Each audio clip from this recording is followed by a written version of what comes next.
ಓಂ ಶಾಂತಿ. 27/5/2022 मीठे बच्चे, विचार सागर मंथन कर भारत की हिस्ट्री, ज्योग्राफी और नई दुनिया का संवत सिद्ध कर बताओ तो कल्प की आयु ಸಿದ್ಧ ಹೋ ಜಾಯೇಗಿ. ಮಧುರ ಮಕ್ಕಳೇ, ವಿಚಾರ ಸಾಗರ ಮಂಥನ ಮಾಡಿ ಭಾರತದ ಇತಿಹಾಸ, ಭೂಗೋಳ ಮತ್ತು ಹೊಸ ಪ್ರಪಂಚದ ಸಂವತ್ಸರವನ್ನು ಸಿದ್ಧ ಮಾಡಿ ತಿಳಿಸಿರಿ.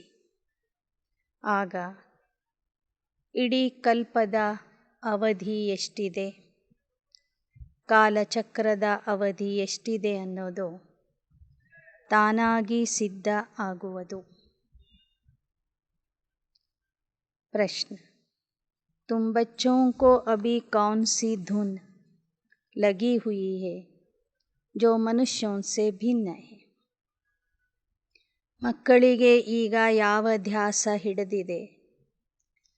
ಆ ಧ್ಯಾಸ ಮನುಷ್ಯರ ವಿಚಾರಗಳಿಂದ ಭಿನ್ನವಾಗಿದೆ. उत्तर: तुम्हें धुन है कि विश्व का बेड़ा जो डूबा हुआ है उसे हम सैल्वेज करें, सबको सच्ची सच्ची सत्यनारायण की कथा व अमर कथा सुनाएं जिससे सबकी उन्नति हो. इतने बड़े बड़े महल, बिजली आदि सब कुछ है, परंतु उन्हें यह पता नहीं कि यह सब आर्टिफिशियल झूठी उन्नति है. सच्ची उन्नति तो सत्ययुग में थी जो अब बाप आकर करते हैं. ನಿಮಗೆ ಈಗ ಒಂದೇ ಒಂದು ಧ್ಯಾಸ ಇದೆ. ವಿಶ್ವದ ನೌಕೆಯನ್ನು, ಮುಳುಗುತ್ತಿರುವ ನೌಕೆಯನ್ನು ನಾವು ದಾಟಿಸಬೇಕು. ಎಲ್ಲರಿಗೂ ಸತ್ಯ ಸತ್ಯನಾರಾಯಣ ಕಥೆ, ಅಮರ ಕಥೆಯನ್ನು ಹೇಳಬೇಕು. ಯಾವುದರಿಂದ ಸರ್ವರ ಉನ್ನತಿ ಆಗುವುದು. ಈ ಪ್ರಪಂಚದಲ್ಲಿ ದೊಡ್ಡ ದೊಡ್ಡ ಕಟ್ಟಡಗಳು, ವಿದ್ಯುತ್ ಅಲಂಕಾರಗಳು, ವೈಭವ ಎಲ್ಲವೂ ಕಾಣ್ತಾ ಇದೆ. ಆದರೆ ಜನರಿಗೆ ಗೊತ್ತಿಲ್ಲ, ಇದು ನಕಲಿ ವೈಭವ ಆಗಿದೆ, ಇದು ನಕಲಿ ಉನ್ನತಿಯಾಗಿದೆ. सच्ची उन्नति तो सत्य युग में थी जो अब बाप आकर करते हैं. ನಿಜವಾದ ಉನ್ನತಿ ಸತ್ಯಯುಗದಲ್ಲೇ ಆಗಿರ್ತದೆ. ಆ ಉನ್ನತಿಯನ್ನು ಪರಮಾತ್ಮ ಸಂಗಮ ಯುಗದಲ್ಲಿ ಬಂದು ಮಾಡ್ತಾನೆ. ಗೀತ್: ಆಖಿರ್ ವಹ ದಿನ್ ಆಯಾ ಆಜ್. ಕೊನೆಗೂ ಆ ದಿನ ಬಂದಿದೆ. ಪರಮಾತ್ಮನ ಮಿಲನದ ದಿನ ಬಂದಿದೆ. ओम शांति. गरीब निवाज आया है, परंतु कोई सही तिथि तारीख नहीं लिखते हैं. कोई डेट संवत तो होना चाहिए ना. जैसे बताते हैं आज फलानी तारीख, फलाना मास, फलाना संवत है. गरीब निवाज कब आया यह लिखा नहीं. ಬಡವರ ಬಂಧು ಶಿವಬಾಬಾ ಬಂದಿದ್ದಾರೆ, ಆದರೆ ಅವನು ಬರುವ ತಿಥಿ ತಾರೀಖು ಅಥವಾ ನಕ್ಷತ್ರ ಸಂವತ್ಸರ ಯಾರಿಗೂ ಗೊತ್ತಿಲ್ಲ. जैसे लक्ष्मी नारायण सतयुग आदि में थे तो उनका भी संवत होना चाहिए. इनका फलाने संवत में राज्य था. लक्ष्मी नारायण का संवत है और भी सबके अपने अपने संवत है. ಸತ್ಯಯುಗದಲ್ಲಿ ಲಕ್ಷ್ಮೀನಾರಾಯಣರ ರಾಜ್ಯ ಇತ್ತು. ಅದಕ್ಕೆ ಒಂದು ಸಂವತ್ಸರ ಇದೆ. ಸತ್ಯಯುಗದ ಆದಿಯಿಂದ ಲಕ್ಷ್ಮೀನಾರಾಯಣರ ರಾಜ್ಯ ನಡೀತದೆ ಅನ್ನೋದು ಎಲ್ಲರಿಗೂ ಗೊತ್ತಿದೆ. ಹಾಗೆಯೇ ಧರ್ಮಸ್ಥಾಪಕರು ಬಂದಿರುವಂಥ ತಿಥಿ ತಾರೀಕು ಸಂವತ್ಸರವೂ ಸಹ ಎಲ್ಲರಿಗೂ ಗೊತ್ತಿದೆ. संवत बिगर पता नहीं पड़ता. लक्ष्मी नारायण भारत में राज्य करते थे तो जरूर संवत होना चाहिए. इनका संवत माना स्वर्ग का संवत. राज्य किया किस संवत से किस संवत तक, तो भी 5000 वर्ष ही कल्प की आयु कहेंगे. गीता जयंती का थोड़ा फर्क करना पड़ता है. शिव जयंती और गीता जयंती में फर्क नहीं. ಹೇಗೆ ಗುರುನಾನಕ, ಯೇಸು ಕ್ರಿಸ್ತ, ಮೊಹಮ್ಮದ್ ಪೈಗಂಬರ್ ಬಂದಂಥ ತಿಥಿ ತಾರೀಕು ಎಲ್ಲರಿಗೂ ಗೊತ್ತಿದೆ. ಅವರು ಬಂದ ಸಮಯದಿಂದ ಇಲ್ಲಿಯವರೆಗೆ ಎಷ್ಟು ವರ್ಷಗಳ ಆದವು ಅಂತ ಆ ಒಂದು ಲೆಕ್ಕನೂ ಎಲ್ಲರಿಗೂ ಗೊತ್ತಿದೆ. ಹಾಗೆಯೇ ಲಕ್ಷ್ಮೀನಾರಾಯಣರ ಸಂವತ್ಸರ ಯಾವಾಗಿತ್ತು, ಅದರ ನಂತರ ರಾಮಸೀತೆಯ ಸಂವತ್ಸರ ಯಾವ ಸಮಯದಿಂದ ಯಾವ ಸಮಯದವರೆಗೆ ನಡೀತದೆ, ಹೀಗೆ ಎಲ್ಲರೂ ಬಂದಿರುವಂಥ ತಿಥಿ ತಾರೀಖವನ್ನು ಲೆಕ್ಕ ಹಾಕಿದರೆ ಕಲ್ಪದ ಅವಧಿ 5000 ವರ್ಷಗಳು ಅನ್ನೋದು ಸಿದ್ಧ ಆಗಿಬಿಡ್ತದೆ. ಇನ್ನು ಬಾಬಾ ಹೇಳ್ತಾರೆ, ಶಿವ ಜಯಂತಿಯೇ ಗೀತಾ ಜಯಂತಿ ಆಗಿದೆ. ಗೀತಾ ಜಯಂತಿ ಶಿವ ಜಯಂತಿ में फ़र्क नहीं, ಕೃಷ್ಣ ಜಯಂತಿ का फ़र्क पड़ेगा. ಶಿವಬಾಬಾ ಅವತರಣೆ ಆದ ಕೂಡಲೇ ತಮ್ಮ ಜ್ಞಾನ ಹೇಳಲಿಕ್ಕೆ ಶುರು ಮಾಡಿದರು. ಅಂದರೆ ಭಗವದ್ಗೀತೆಯ ಜ್ಞಾನ ಹೇಳಲಿಕ್ಕೆ ಶುರು ಮಾಡಿದರು. ಆದ್ದರಿಂದ ಶಿವ ಜಯಂತಿಯೇ ಗೀತಾ ಜಯಂತಿ ಆಗಿರ್ತದೆ. ಆದರೆ ಶಿವ ಜಯಂತಿಯೇ ಕೃಷ್ಣ ಜಯಂತಿ ಆಗೋದಿಲ್ಲ. ಗೀತಾ ಜಯಂತಿ ಶಿವ ಜಯಂತಿ ಆದ ನಂತರ 100 ವರ್ಷಗಳ ಸಂಗಮ ಯುಗ ಕಳಿಬೇಕಾಗ್ತದೆ. ಆಗ ಕೃಷ್ಣನ ಜನ್ಮ ಆಗ್ತದೆ ಅಥವಾ ಕೃಷ್ಣ ಜಯಂತಿ ಆಗ್ತದೆ. यह भी विचार सागर मंथन करना होता है. लक्ष्मी नारायण का क्यों नहीं संवत दिखाते, विक्रम संवत दिखाते, बाकी विक्रमाजीत संवत किसको मालूम नहीं. ಭಾರತದ ಇತಿಹಾಸ ಭೂಗೋಳ ಹೇಳುವಾಗ ವಿಕ್ರಮಾದಿತ್ಯ ಸಂವತ್ಸರ ಅಂತ ಹೇಳ್ತಾರೆ, ವಿಕ್ರಮ ಸಂವತ್ಸರ ಅಂತ ಹೇಳ್ತಾರೆ.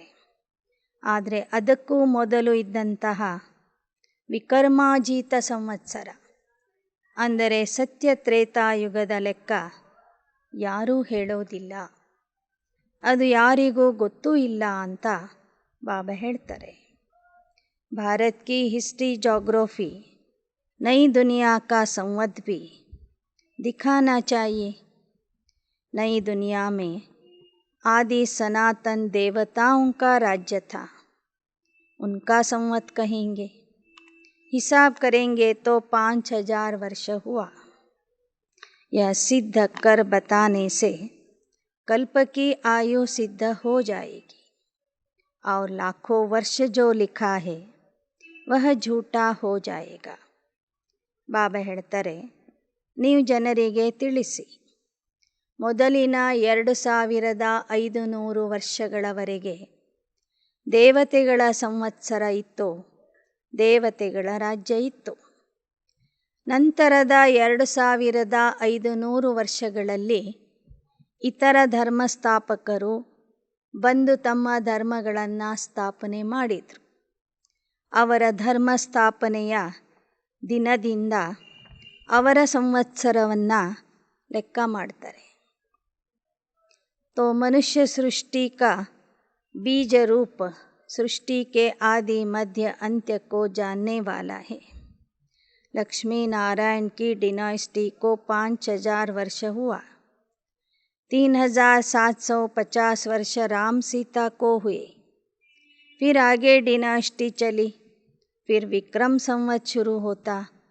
विक्रम राजा का संवत वह भी राइट नहीं, बीच में कुछ वर्ष गुम है।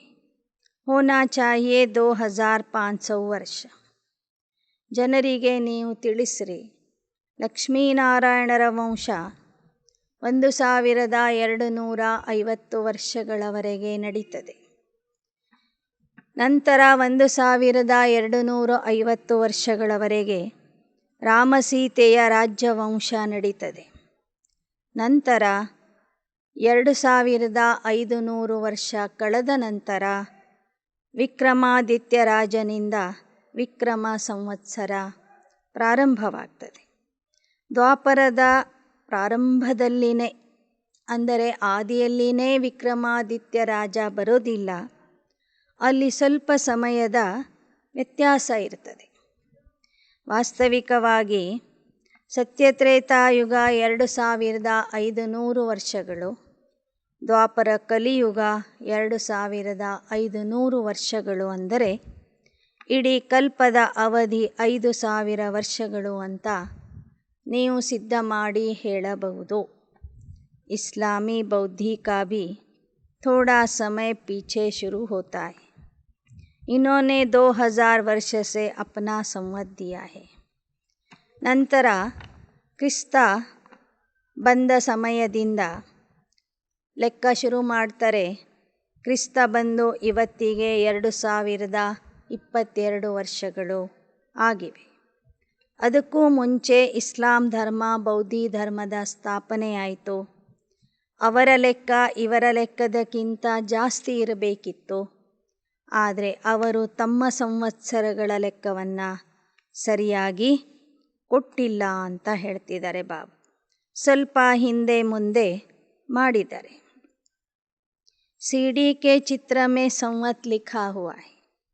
भारत का संवत ही गुम हो गया है. जो पूज्य थे उनका संवत गुम कर दिया. पुजारियों का संवत शुरू हो गया. ಏಣಿಯ ಚಿತ್ರದಲ್ಲಿ ಎಲ್ಲ ಧರ್ಮಗಳ ಸಂವತ್ಸರ ಬರೆದಿದ್ದಾರೆ.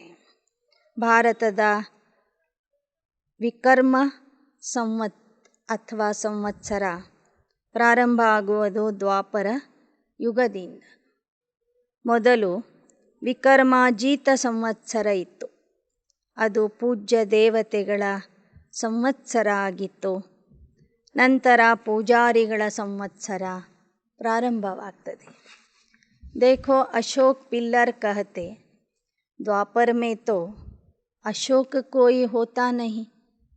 अशोक पिल्लर आधा कल्प सत्य त्रेता तक चलता है. उनकी यह महिमा है. शोक पिल्लर की महिमा नहीं. ಇನ್ನು ಭಾರತದ ರಾಷ್ಟ್ರ ಚಿಹ್ನೆಯಲ್ಲಿ ಅಶೋಕ ಸ್ತಂಭ ತೋರಿಸಿದ್ದಾರೆ. ಆದರೆ ವಾಸ್ತವಿಕವಾಗಿ ಅದು ತೋರಿಸಿರೋದು ದ್ವಾಪರ ಯುಗದ ನಂತರ. ದ್ವಾಪರ ಯುಗದ ನಂತರ ಈ ಪ್ರಪಂಚ ಶೋಕರಹಿತ ಆಗಿರೋದಿಲ್ಲ. ಅಶೋಕ ಸ್ತಂಭ, ಅಶೋಕವನ ಸತ್ಯ ತ್ರೇತಾಯುಗದಲ್ಲಿ ಇತ್ತು ಅಂತ ಹೇಳ್ತಾರೆ ಬಾಬಾ. ಶೋಕ ಪಿಲ್ಲರ್ ಕಿ ಮಹಿಮಾ ನಹಿ, ಯಹಾ ತೋ ದುಃಖ ಹಿ ದುಃಖ ಹೈ. ದ್ವಾಪರ ಕಲಿಯುಗದಲ್ಲಿ ಇವರೇನು ಅಶೋಕ ಸ್ತಂಭ, ಅಶೋಕ ಚಕ್ರ ಅಂತ ತೋರಿಸಿದರೆ ಅದು ವಾಸ್ತವಿಕವಾಗಿ ಸರಿ ಇಲ್ಲ. ಯಾಕೆ ಅಂದರೆ ಇಲ್ಲಿ ಎಲ್ಲ ಕಡೆಗೂ ಶೋಕನೇ ಶೋಕ ಇದೆ, ದುಃಖನೇ ದುಃಖ ಇದೆ. ಅಶೋಕ ಹೋಟೆಲ್ नाम रखा है, परंतु है नहीं. आधा कल्प क्षणभंगुर सुख को अशोक कह देते. यहाँ अशोक कुछ है नहीं. ಅನೇಕ ಹೋಟೆಲ್ಗಳಿಗೆ ಅಶೋಕ ಹೋಟೆಲ್ ಅಂತ ಹೆಸರು ಕೊಟ್ಟಿರ್ತಾರೆ. ಆದರೆ ವಾಸ್ತವಿಕವಾಗಿ ಇಲ್ಲಿಯ ಯಾವ ಹೋಟೆಲ್ಲೂ ಸಹ ಅಶೋಕ ಹೋಟೆಲ್ ಆಗಿಲ್ಲ. ಇನ್ನೇನು ಹೋಟೆಲ್ಗೆ ಹೋದಾಗ ಜನರಿಗೆ ಕ್ಷಣಕಾಲದ ಸುಖ ಸಿಗ್ತದೆ, ಕ್ಷಣದಲ್ಲಿ ನಾಶ ಆಗುವಂಥ ಸುಖ ಸಿಗ್ತದೆ. ಆ ಕಾರಣದಿಂದ ಅಶೋಕ ಹೋಟೆಲ್ ಅಂತ ಹೆಸರು ಇಟ್ಕೊಂಡಿರ್ತಾರೆ. ಮಾಂಸ मदिरा गंध खाते रहते, कुछ भी समझते नहीं कि हम दुखी कैसे हुए हैं, कारण क्या है. ಅಶೋಕ ಹೋಟೆಲ್ಗೆ ಹೋಗಿ ಮನುಷ್ಯರು ಮಾಂಸ ಹೆಂಡ ಕುಡಿತಾ ಇರ್ತಾರೆ, ಮಾಂಸ ತಿಂತಾ ಇರ್ತಾರೆ, ಹೊಲಸನ್ನು ತಿಂತಾ ಇರ್ತಾರೆ. ಗೊತ್ತೇ ಇಲ್ಲ ನಾವು ದುಃಖಿಗಳು ಯಾಕೆ ಆಗಿದ್ದೇವೆ, ಹೇಗೆ ಆಗಿದ್ದೇವೆ, ನಾವು ದುಃಖಿ ಆಗಲಿಕ್ಕೆ ಕಾರಣ ಏನು ಅನ್ನೋದು ದುಃಖಿ ಮನುಷ್ಯರಿಗೂ ಸಹ ಗೊತ್ತಿಲ್ಲ. ತುಮ್ ಸಮಜ್ತೆ ಹೋ ಯಹ ಬಾತೇं सुनेंगे वही जो कल्प पहले स्वर्ग में सुखी थे, जो वहाँ थे नहीं वह सुनेंगे नहीं. ಬಾಬಾ ಹೇಳ್ತಾರೆ, ಯಾರು ಹಿಂದಿನ ಕಲ್ಪದಲ್ಲಿ ಈ ಜ್ಞಾನ ಕೇಳಿದ್ರೋ ಅವರೇ ಬಂದು ಈ ಜ್ಞಾನ ಮತ್ತೆ ಕೇಳ್ತಾರೆ. जिन्होंने भक्ति पूरी की है वह कुछ न कुछ आकर शिक्षा लेंगे. नॉलेज को सुनकर लोग खुश होंगे. चित्र भी क्लियर है ना. ब्रह्मा विष्णु का जन्म भी तो यहाँ होना चाहिए. ಯಾರು ಭಕ್ತಿಯನ್ನು ಸಂಪೂರ್ಣ ಮುಗಿಸಿದ್ದಾರೆ ಅವರಿಗೆ ಈ ಜ್ಞಾನ ಹಿಡಿಸ್ತದೆ. ಈ ಜ್ಞಾನ ಕೇಳಿ ಅವರಿಗೆ ಖುಷಿ ಆಗ್ತದೆ. ಬಾಬಾ ಹೇಳ್ತಾರೆ, ಭಾರತದಲ್ಲಿನೇ ಬ್ರಹ್ಮ ಮತ್ತು ವಿಷ್ಣುವಿನ ಜನ್ಮ ಆಗ್ತದೆ. ಬಾಕಿ ಶಂಕರ್ ತೋ ಸೂಕ್ಷ್ಮ ವತನ್ ಕಾ ಹೇ और शिव है मूल वतन. सूक्ष्म मूल को भी जानते नहीं, इसलिए शिव शंकर को मिला दिया है.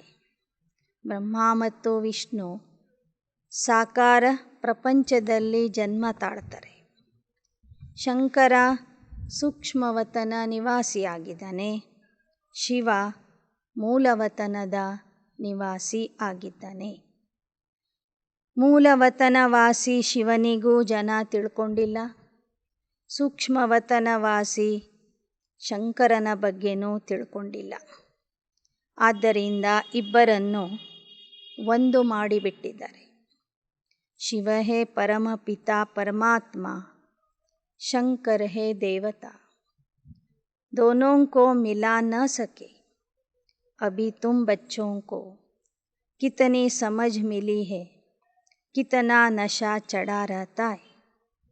ಆದರೆ ನಿಮಗೆ ತಿಳಿದಿದೆ, ಶಿವ ಅಂದ್ರೇ ನಮ್ಮೆಲ್ಲರಿಗೂ ತಂದೆಯಾದಂತಹ ಪರಮಪಿತ ಪರಮಾತ್ಮ, ಮೂಲವತನದ ನಿವಾಸಿ. ಶಂಕರ ಅಂದರೆ ವಿನಾಶಕಾರಿ ದೇವತಾ, ಸೂಕ್ಷ್ಮವತನದ ನಿವಾಸಿ. ಇಬ್ಬರು ಒಂದಾಗಲಿಕ್ಕೆ ಸಾಧ್ಯವೇ ಇಲ್ಲ ಅನ್ನೋದು ನಿಮಗೀಗ ತಿಳಿದಿದೆ. तुम समझते हो भारत पहले क्या था, फिर डाउनफॉल कैसे हुआ. दुनिया समझती हमने बहुत उन्नति की है.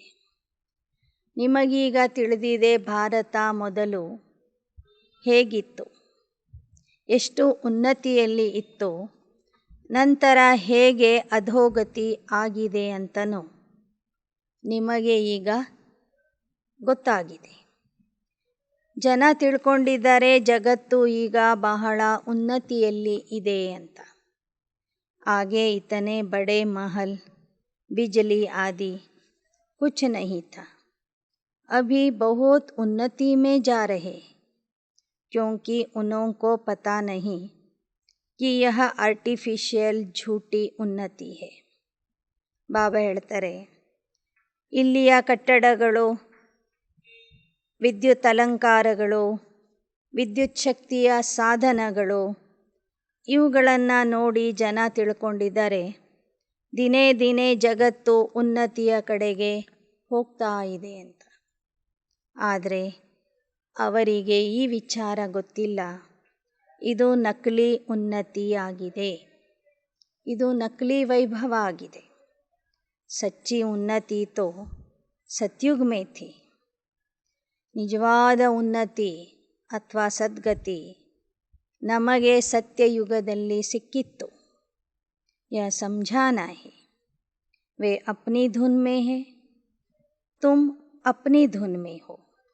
तुमको खुशी है कि विश्व का बेड़ा जो डूबा हुआ था उनको हम बाबा की नॉलेज द्वारा ಸಲ್ವೇಜ್ कर रहे. ಲೌಕಿಕದ ಜನ ತಮ್ಮದೇ ಆದ ಧ್ಯಾಸದಲ್ಲಿ ಇದ್ದಾರೆ, ನೀವು ನಿಮ್ಮ ಧ್ಯಾಸದಲ್ಲಿ ಇದ್ದೀರಿ. ನಿಮಗೆ ಖುಷಿ ಇದೆ, ನಾವು ಪರಮಾತ್ಮನ ಜ್ಞಾನದ ಆಧಾರದಿಂದ ಮುಳುಗಿರುವಂಥ ಜಗತ್ತಿನ ನೌಕೆಯನ್ನು ಮತ್ತೆ ದಾಟಿಸ್ತಾ ಇದ್ದೇವೆ. ಬಾಬಾ ಹಮೇ सत्यनारायण की कथा व अमर कथा फिर से सुनाते. भक्ति मार्ग में अनेक कथाएं सुनाते. वो सब झूठी कथाएं हैं जिससे कोई फ़ायदा नहीं है. ಪರಮಾತ್ಮ ತಂದೆ ನಮಗೆ ನಿಜವಾದ ಸತ್ಯನಾರಾಯಣ ಕಥೆ ಅಂದರೆ ನಾರಾಯಣ ಆಗುವ ಕಥೆ ಮತ್ತು ಅಮರ ಕಥೆ ಅಂದರೆ ಅಮರ ಆಗುವ ಕಥೆಯನ್ನು ಹೇಳ್ತಾ ಇದ್ದಾರೆ. ಭಕ್ತಿ ಮಾರ್ಗದಲ್ಲಿ ನಾವು ಅನೇಕ ಕಥೆಗಳನ್ನು ಕೇಳ್ತಾ ಬಂದಿದ್ದೀವಿ. ಆದರೆ ಅವೆಲ್ಲ ಸುಳ್ಳು ಕಥೆಗಳಾಗಿದ್ದವು. ಆ ಕಥೆಗಳು ಕೇಳೋದ್ರಿಂದ ನಮಗೆ ಯಾವ ಲಾಭನೂ ಸಿಕ್ಕಿಲ್ಲ. सीढ़ी उतरते ही आए, सिख लोगों का भी मेला लगता है. ಕಥೆಗಳನ್ನು ಕೇಳ್ತಾ ಕೇಳ್ತಾ ಶಾಸ್ತ್ರಗಳನ್ನು ಓದ್ತಾ ನಾವು ಏಣಿಯನ್ನು ಇಳಿತಾ ಬಂದಿದ್ದೀವಿ ವಿನಃ ನಾವು ಏಣಿ ಹತ್ತಲಿಲ್ಲ. ಭಾರತೀಯರು ಹಿಂದೂಗಳು ಯಾವ ಥರ ಜಾತ್ರೆಗಳನ್ನು ಮಾಡ್ತಾರೆ ಹಾಗೆ ಸಿಖ್ ಧರ್ಮದವರು ಸಹ ಜಾತ್ರೆ ಮಾಡ್ತಾರೆ. वहाँ तालाब में स्नान करते. वह गंगा जमुना आदि को नहीं मानते. कुंभ के मेले पर सिख लोग नहीं जाते. वह अपने तालाब पर जाते होंगे. उनका फिर खास प्रोग्राम होता है. कभी उनको साफ करने भी जाते हैं. सतयुग में तो यह बातें होती ही नहीं. ಗಂಗಾ ಯಮುನೆಯಲ್ಲಿ ಸ್ನಾನ ಮಾಡಲಿಕ್ಕೆ ಸಿಖ್ ಧರ್ಮದವರು ಬರೋದಿಲ್ಲ.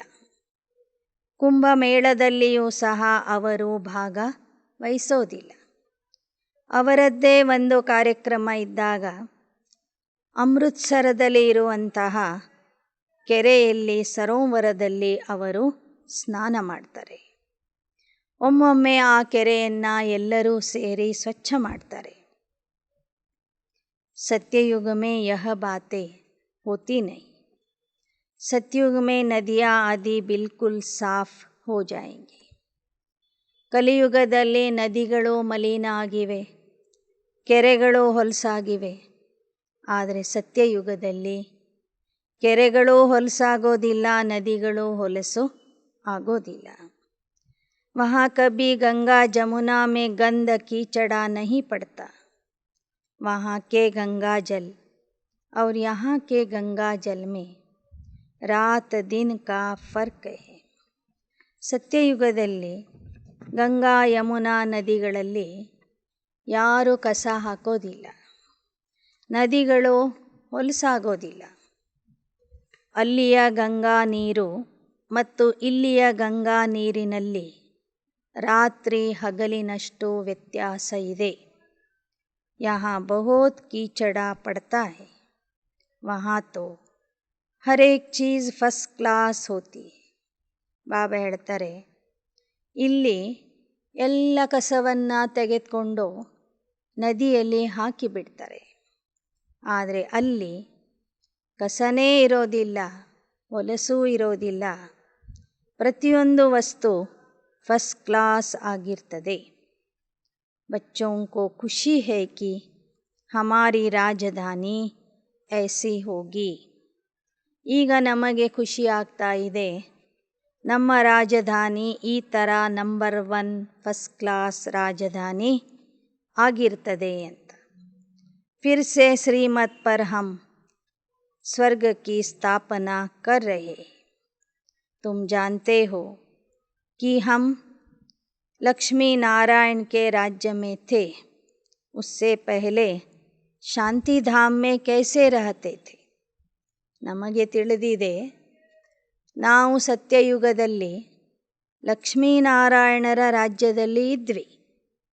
ಅಲ್ಲಿ ಬರೋದಕ್ಕಿಂತ ಮುಂಚೆ ಶಾಂತಿಧಾಮದಲ್ಲಿ ನಾವು ಹೇಗೆ ಇದ್ವಿ ಅನ್ನೋದು ಶಿವ ಬಾಬಾ ನಮಗೆ ತಿಳಿಸಿಕೊಡ್ತಾರೆ. ऊपर में शिव बाबा, फिर ब्रह्मा विष्णु शंकर, फिर देवताओं की माला, फिर क्षत्रिय वैश्य शूद्र निराकारी झाड़ से आत्माएं नंबरवार आती रहती है. ಆ ಪರಮಧಾಮದಲ್ಲಿಯೂ ಸಹ ನಿರಾಕಾರಿ ವೃಕ್ಷ ಇದೆ. ಆ ವೃಕ್ಷದಲ್ಲಿ ಮೇಲೆ ಶಿವ ಬಾಬಾ ಬೀಜ ಇರ್ತಾರೆ. ನಂತರ ಬ್ರಹ್ಮ ವಿಷ್ಣು ಶಂಕರ ಇರ್ತಾರೆ. ಅವರ ಕೆಳಗೆ ಲಕ್ಷ್ಮೀನಾರಾಯಣ ಇರ್ತಾರೆ. ಅವರ ರಾಜ್ಯದಲ್ಲಿ ಬರುವಂತಹ ದೇವತೆಗಳು ಇರ್ತಾರೆ. ಅವರ ಕೆಳಗೆ ಕ್ಷತ್ರಿಯರು ಇರ್ತಾರೆ. ನಂತರ ಅವರ ಕೆಳಗೆ ವೈಶ್ಯರು ಶೂದ್ರರು. ಈ ಥರ ನಂಬರ್ವಾರಾಗಿ ನಾವೆಲ್ಲ ಆತ್ಮರು ಆ ನಿರಾಕಾರಿ ವೃಕ್ಷದಲ್ಲಿ ಸೆಟ್ ಆಗಿರ್ತೀವಿ. जो सतयुग में आने वाले नहीं हैं, वे पढ़ने के लिए कभी आएंगे नहीं.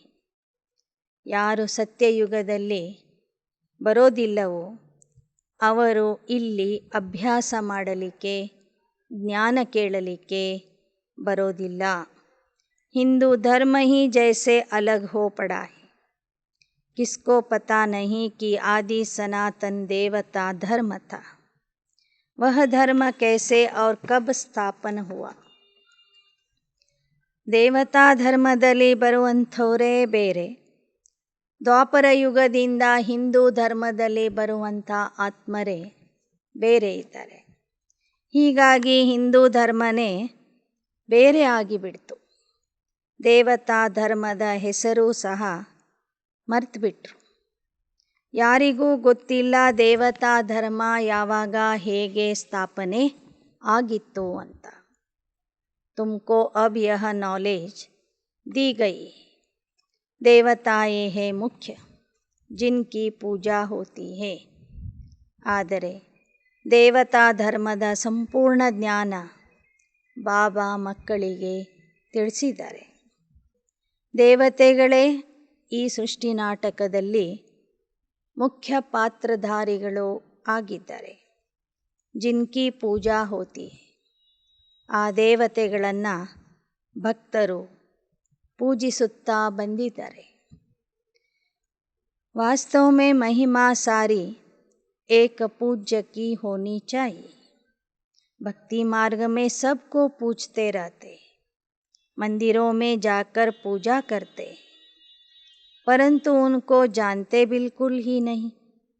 ಬಾಬಾ ಹೇಳ್ತಾರೆ, ವಾಸ್ತವಿಕವಾಗಿ ಕೇವಲ ಒಬ್ಬ ಪರಮಾತ್ಮನಿಗೆ ಮಾತ್ರ ಪೂಜೆ ಮಾಡಬೇಕಿತ್ತು. ಯಾಕೆ ಅಂದರೆ ಅವನು ಸದಾ ಪೂಜ್ಯ ಆಗಿರ್ತಾನೆ. ಅವನ ಮಹಿಮೆನೇ ನಾವೆಲ್ಲರೂ ಸೇರಿ ಹಾಡಬೇಕಿತ್ತು. ಆದರೆ ಭಕ್ತಿ ಮಾರ್ಗದಲ್ಲಿ ಭಕ್ತರು ಅನೇಕ ದೇವತೆಗಳನ್ನು ಪೂಜಿಸುತ್ತಾ ಬಂದಿದ್ದಾರೆ. ಅನೇಕ ಮಂದಿರಗಳನ್ನು ಕಟ್ಟಿದ್ದಾರೆ. ಅಭಿ ತುಮ್ ಸಮझाते हो तो सुनकर खुश होते. ಈಗ ನೀವು ದೇವತೆಗಳ ಇತಿಹಾಸ ಹೇಳಿಕೊಡ್ತೀರಿ, ಪರಮಾತ್ಮನ ಪರಿಚಯ ಕೊಡ್ತೀರಿ. ಆಗ ಅರ್ಥ ಮಾಡಿಕೊಳ್ಳುವಂಥವರು ಬಹಳ ಖುಷಿಯಾಗಿಬಿಡ್ತಾರೆ. ತಬ್ ತೋ ಸೆಂಟರ್ಸ್ ಖೋಲ್ತೆ, ಬಹಳ ಖುಷಿಯ ಅನುಭವ ಮಾಡ್ತಾರೆ. ಸೇವಾ ಕೇಂದ್ರಗಳನ್ನು ಸ್ಥಾಪನೆ ಮಾಡಲಿಕ್ಕೆ ಮುಂದೆ ಬರ್ತಾರೆ. ಈ ಜ್ಞಾನ ಅನೇಕರಿಗೆ ಇಷ್ಟ ಆಗ್ತದೆ, ಹಿಡಿಸ್ತದೆ. ಆ ಕಾರಣದಿಂದನೇ ಅನೇಕರು ಬಂದು ಸೇವಾ ಕೇಂದ್ರಗಳನ್ನು ಸ್ಥಾಪನೆ ಮಾಡಲಿಕ್ಕೆ ಸಹಯೋಗ ಕೊಡ್ತಾರೆ. ಸೇವಾ ಕೇಂದ್ರಗಳ ಸಂಖ್ಯೆ ಬೆಳೀತಾ ಹೋಗ್ತದೆ. समझते हैं इस नॉलेज से हम देवता बनेंगे. बाप ने गरीबों को आकर साहूकार बनाया. बच्चों को समझाते हैं, बच्चे फिर औरों को समझाकर उन्हों का भाग्य खोले. वर्ल्ड की हिस्ट्री जोग्राफी तुम बाप द्वारा सुनते हो, वह समझने से तुम सब कुछ जान जाते हो. वही वर्ल्ड का रचयिता बीज रूप नॉलेजफुल है, वह निराकार ಶಿವ है. ಈ ಜ್ಞಾನದಿಂದ ನಾವೇ ದೇವತೆಗಳು ಆಗ್ತೀವಿ ಅಂತ ತಿಳ್ಕೊಂಡಾಗ ಅನೇಕರು ಬಹಳ ಹರ್ಷಿತ ಆಗ್ತಾರೆ, ಸಂತುಷ್ಟ ಆಗ್ತಾರೆ. ಬಾಬಾ ಹೇಳ್ತಾರೆ, ನೀವು ಮಕ್ಕಳು ಮೊದಲು ಅರ್ಥ ಮಾಡಿಕೊಂಡು ಅನೇಕರಿಗೆ ಜ್ಞಾನ ತಿಳಿಸಿ ಅವರ ಭಾಗ್ಯವನ್ನು ರೂಪಿಸಿರಿ. ಬಾಬಾ ಬಡವರ ಬಂಧು ಆಗಿ ಬಂದಿದ್ದಾರೆ, ಬಡವರನ್ನು ಶ್ರೀಮಂತರನ್ನಾಗಿ ಮಾಡ್ತಾರೆ. ಜಗತ್ತಿನ ಇತಿಹಾಸ ಭೂಗೋಳವನ್ನು ಸಹ ಪರಮಾತ್ಮನೇ ತಿಳಿಸಿಕೊಡ್ತಾನೆ. ಆ ಕಾರಣದಿಂದ ಅವನಿಗೆ ಸೃಷ್ಟಿಯ ರಚಯಿತ, ಸೃಷ್ಟಿ ವೃಕ್ಷದ ಬೀಜ ರೂಪ ಅಂತ ಹೇಳಲಾಗ್ತದೆ. ಅವನೇ ಜ್ಞಾನ ಸಾಗರನೂ ಆಗಿದ್ದಾನೆ. देहधारी को भगवान रचयिता कह नहीं सकते. निराकार ही सभी आत्माओं का पिता है. वह कहते, मैं परम धाम में रहने वाला हूँ, इस शरीर में आया हूँ, मैं भी आत्मा, मैं बीज रूप नॉलेजफुल होने के कारण तुम बच्चों को समझाता हूँ. इसमें आशीर्वाद कृपा आदि की कोई बात नहीं, न अल्पकाल सुख की बात है. अल्पकाल का सुख तो लोग दे देते. एक को कुछ फ़ायदा हुआ तो बस नाम चढ़ जाता है. तुम्हारी प्राप्ति तो 21 जन्मों के लिए, 21 जन्मों के लिए निरोगी काया कोई बना न सके. ಇಲ್ಲಿ ಬಾಬಾ ಆಶೀರ್ವಾದ ಅಥವಾ ಕೃಪೆ ಮಾಡೋದಿಲ್ಲ, ಅಥವಾ ಅಲ್ಪಕಾಲದ ಸುಖನೂ ಕೊಡೋದಿಲ್ಲ. ದೇಹಧಾರಿಗಳು ಅಲ್ಪಕಾಲದ ಸುಖ ಕೊಡ್ತಾರೆ. ಒಬ್ಬ ಗುರುಗಳಿಂದ ಯಾರಿಗಾದರೂ ಸ್ವಲ್ಪ ಲಾಭ ಸಿಕ್ಕಿತು ಅಂದರೆ ಆ ಗುರುಗಳ ಹೆಸರು ಪ್ರಸಿದ್ಧಿಯಾಗಿ ಬಿಡ್ತದೆ. ರಾಶಿ ರಾಶಿ ಜನ ಅಲ್ಲಿಗೆ ಹೋಗ್ತಾರೆ. ಆದರೆ ನಿಮ್ಮ ಪ್ರಾಪ್ತಿ 21 ಜನ್ಮದ ಪ್ರಾಪ್ತಿಯಾಗಿದೆ. 21 ಜನ್ಮಕ್ಕಾಗಿ ಯಾವ ದೇಹಧಾರಿ ಸಹ ನಿರೋಗಿ ಕಾಯ ಕೊಡೋದಿಲ್ಲ.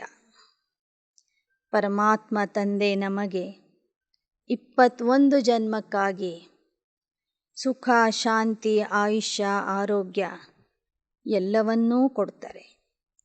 21 ಜನ್ಮಕ್ಕಾಗಿ ನಮಗೆ ನಿರೋಗಿ ದೇಹ, ಕಂಚನ ದೇಹದ ಪ್ರಾಪ್ತಿಯಾಗ್ತದೆ. यहाँ 21 जन्म के लिए प्रारब्ध पाते, तो भी बहुत है जो पुरुषार्थ नहीं करते, उन्हों की तकदीर में नहीं.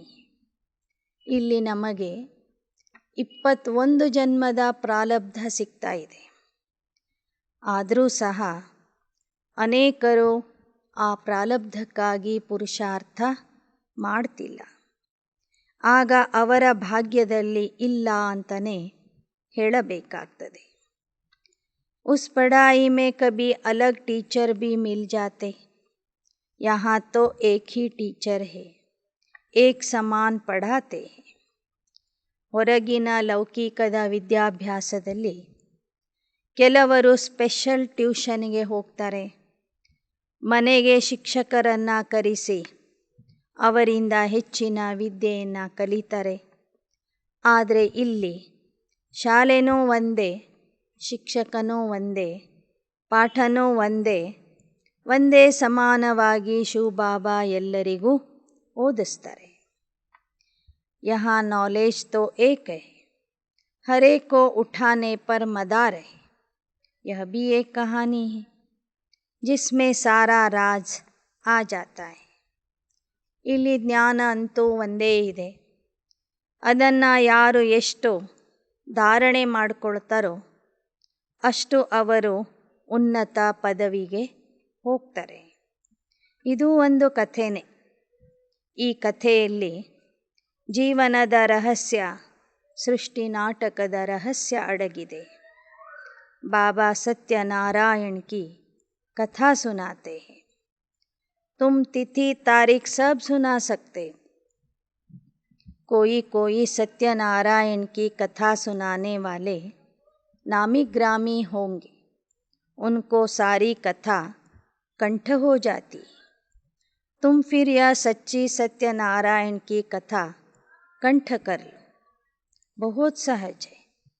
ಬಾಬಾ ಹೇಳ್ತಾರೆ, ನೀವು ಸತ್ಯನಾರಾಯಣ ಕಥೆಯನ್ನು ತಿಥಿ ತಾರೀಕಿನ ಸಹಿತವಾಗಿ ಯಾವ ಯುಗದಲ್ಲಿ ನಾರಾಯಣನ ರಾಜ್ಯ ಇತ್ತು, ಅವ್ರು ಹೇಗೆ ಆ ಒಂದು ಅಧಿಕಾರ ಪಡ್ಕೊಂಡ್ರು ಅನ್ನೋದರ ಬಗ್ಗೆ ನಿಜವಾದ ಕಥೆಯನ್ನು ಹೇಳ್ತೀರಿ. ಲೌಕಿಕದಲ್ಲಿ ಸತ್ಯನಾರಾಯಣ ಕಥೆ ಹೇಳುವಂಥವರು ಆ ಕಥೆನೇ ಕಂಠಪಾಠ ಮಾಡಿಕೊಂಡಿರ್ತಾರೆ. ಬಹಳ ಚೆನ್ನಾಗಿ ಜನರಿಗೆ ಆಸಕ್ತಿ ಬರುವ ರೀತಿಯಲ್ಲಿ ಕಥೆಯನ್ನು ಹೇಳ್ತಾರೆ. ಹಾಗೆ ನೀವು ಮಕ್ಕಳು ಸಹ ಇಲ್ಲಿಯ ಸತ್ಯನಾರಾಯಣ ಕಥೆ ಏನಿದೆ ಇದನ್ನು ಕಂಠಪಾಠ ಮಾಡಿಕೊಡಿ.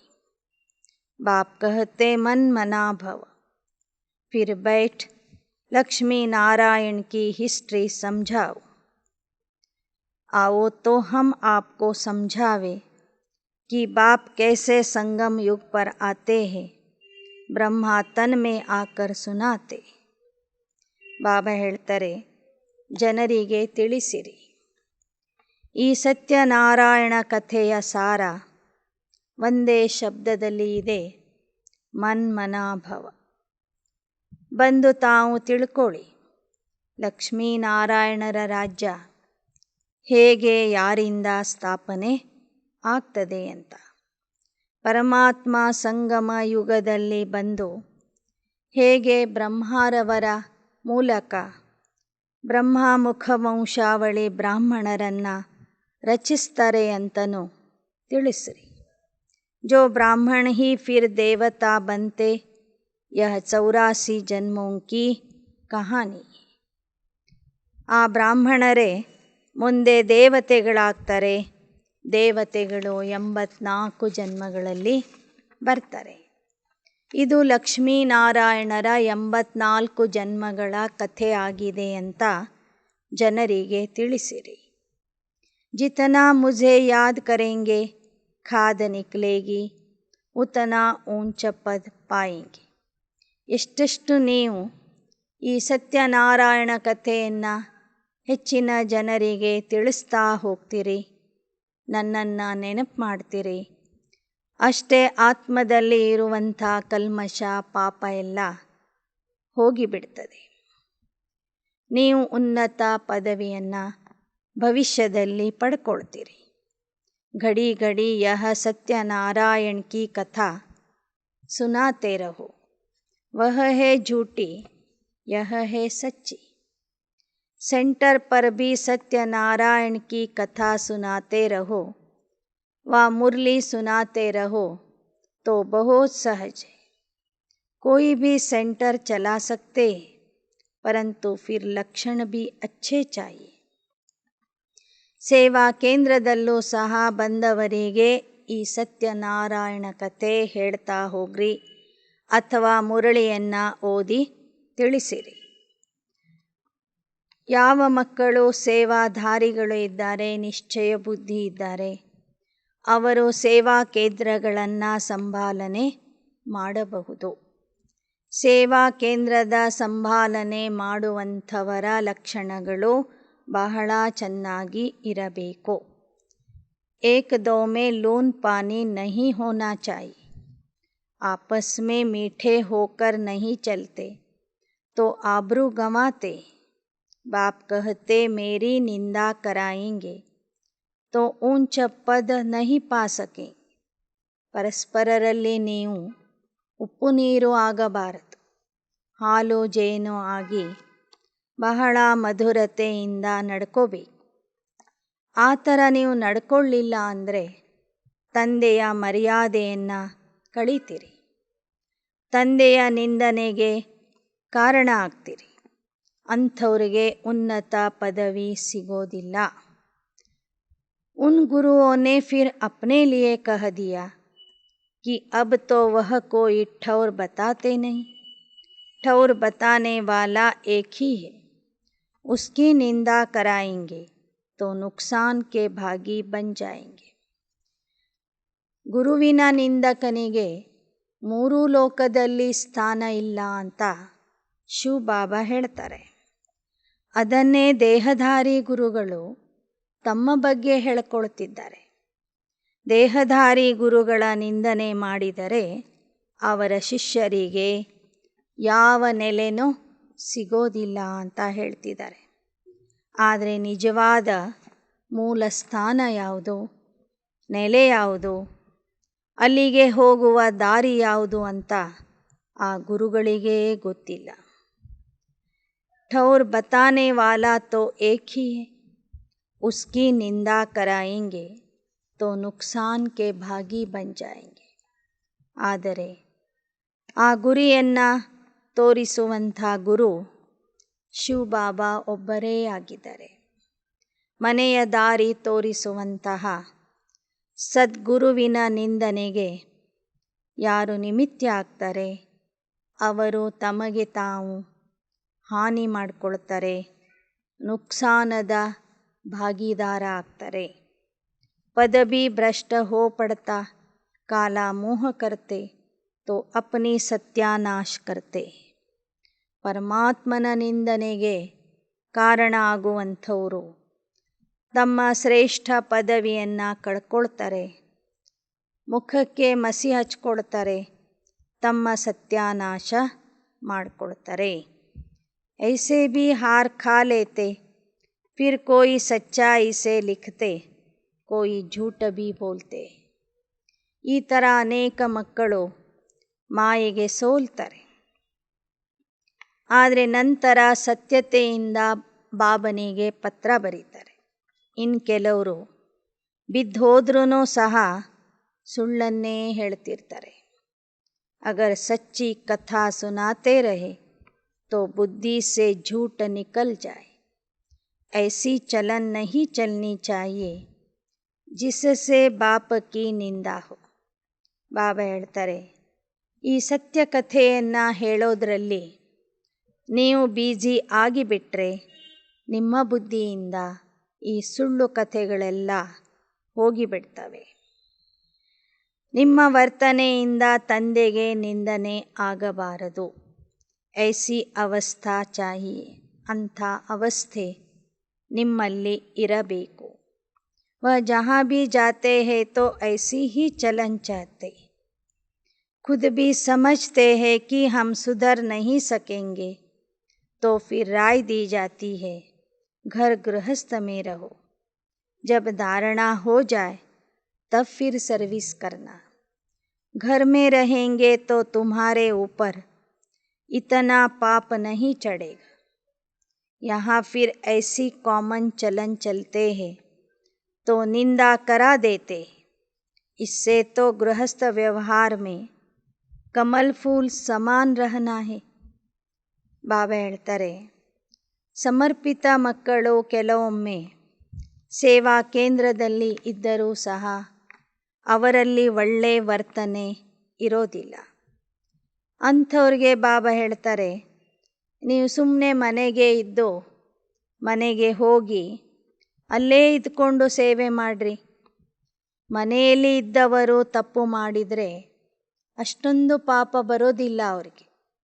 ಆದರೆ ಸೇವಾ ಕೇಂದ್ರದಲ್ಲಿ ಇದ್ದು ಪಾಪ ಮಾಡಿದರೆ, ತಂದೆಯ ನಿಂದನೆಗೆ ಕಾರಣ ಆದರೆ ಅವರ ಮೇಲೆ 100ರಷ್ಟು ಶಿಕ್ಷೆ ಏರ್ತದೆ. 100ರಷ್ಟು ಶಿಕ್ಷೆಗೆ ಅವರು ಗುರಿಯಾಗ್ತಾರೆ. ಅದಕ್ಕಿಂತ ಗೃಹಸ್ಥ ವ್ಯವಹಾರದಲ್ಲಿ ಇದ್ದು ಕಮಲ ಪುಷ್ಪದ ಸಮಾನ ಪವಿತ್ರ ಆಗಿ ಇದ್ದು ಪುರುಷಾರ್ಥ ಮಾಡುವುದು ಬಹಳ ಒಳ್ಳೆಯದು ಅಂತ ಬಾಬಾ ತಿಳಿಸ್ತಾ ಇದ್ದಾರೆ. अच्छा, मीठे मीठे सिकिलदे बच्चों प्रति माता पिता बाप दादा का याद प्यार और गुड मॉर्निंग. रूहानी बाप की रूहानी बच्चों को नमस्ते. रूहानी बच्चों की रूहानी बाप दादा को याद प्यार, गुड मॉर्निंग और नमस्ते नमस्ते नमस्ते. धारणा के लिए मुख्य सार. अंदर से झूठ निकल जाए उसके लिए सत्यनारायण की कथा सुननी और सुनानी है. कभी ऐसी चलन नहीं चलनी है जो बाप की निंदा हो. ಒಳಗಿನಿಂದ ಸುಳ್ಳನ್ನು ತೆಗೆದು ಹಾಕಬೇಕಾದರೆ ಸದಾ ಸತ್ಯನಾರಾಯಣ ಕಥೆಯನ್ನು ಕೇಳ್ತಾ ಇರಬೇಕು, ಹೇಳ್ತಾ ಇರಬೇಕು.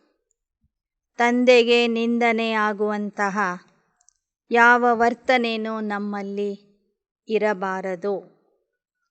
ಎರಡನೇದು, आपस में बहुत मीठा होकर रहना है. कभी लूना पानी नहीं होना है. अच्छे लक्षण धारण कर फिर ಸೇವಾ करनी. ಪರಸ್ಪರ ಬಹಳ ಮಧುರ ಆಗಿ ಇರಬೇಕು.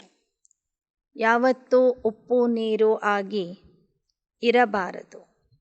ಒಳ್ಳೆಯ ಲಕ್ಷಣಗಳನ್ನು ಧಾರಣೆ ಮಾಡಿಕೊಂಡು ಸೇವೆ ಮಾಡಬೇಕು. वरदान.